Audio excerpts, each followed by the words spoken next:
સુરત મહાનગરપાલિકાના નવા કમિશનર તરીકે એમ નાગરાજને આજે સત્તાવાર રીતે ચાર્જ સંભાળ્યો છે। તેમણે શહેરના વિકાસ કાર્યોને આગળ વધારવા હાકલ કરી હતી। તેમણે જણાવ્યું કે ડ્રેનેજ, પીવાનું પાણી, રોડ, રસ્તા અને અન્ય આધુનિક ઇન્ફ્રાસ્ટ્રક્ચરના વિકાસ કાર્યોને વધુ પ્રાધાન્ય આપવામાં આવશે। શહેરમાં વધતી ટ્રાફિક સમસ્યાને ધ્યાનમાં રાખી યોગ્ય આયોજન સાથે અસરકારક પગલાં લેવામાં આવશે। આ ઉપરાંત શિક્ષણ અને આરોગ્ય ક્ષેત્રે વધુ ભાર મૂકી નાગરિકોને ગુણવત્તાસભર સુવિધા ઉપલબ્ધ કરાવવાનો અભિગમ રહેશે।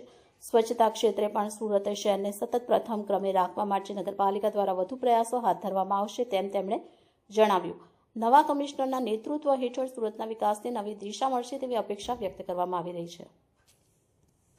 સુરત મહાનગરપાલિકા જ્યારે વિશ્વમાં મોસ્ટ લિવેબલ સિટી તરીકેનું એક ઓળખ મેળવી રહી છે, ત્યારે રાજ્ય સરકારનું ધ્યેય છે કે અર્બન ડેવલપમેન્ટ યરની અંતર્ગત આપણા શહેરો લોકોની આજીવિકા સાથે જોડીને ક્વોલિટી ઓફ લાઈફ પ્રદાન કરવા માટેનું જે પ્રયત્ન છે, એમાં માનનીય મુખ્યમંત્રીશ્રી, નાયબ મુખ્યમંત્રીશ્રી એમના જે અલગ અલગ આયોજનો છે એને પૂરેપૂરું સાચા અર્થમાં જમીનમાં ઉતારવાનો પ્રયત્ન કરવામાં આવશે।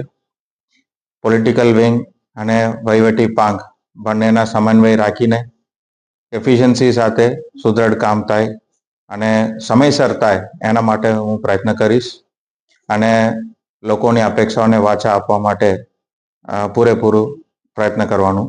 કયા કામોને પ્રાથમિકતા આપવામાં આવશે?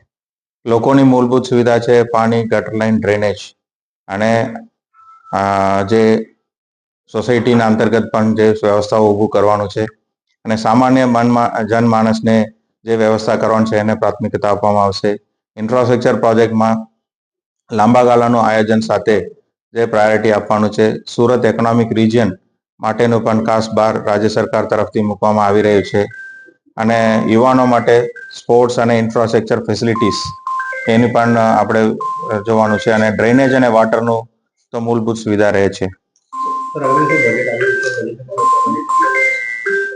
બજેટ માટે અત્યારે તૈયારીઓ પૂરેજોશ ઉપર ચાલી રહ્યું છે અને એમાં અધિકારીઓ અને પદાધિકારીઓ સાથે બેસીને ટૂંક સમયમાં એનું જે રૂપ છે એનું આકલન કરવામાં આવે અને ઝડપથી એનું જે ડિસિઝન્સ છે એ લઈને આપણે આગળ વધવાનો પ્રયત્ન કરીશું।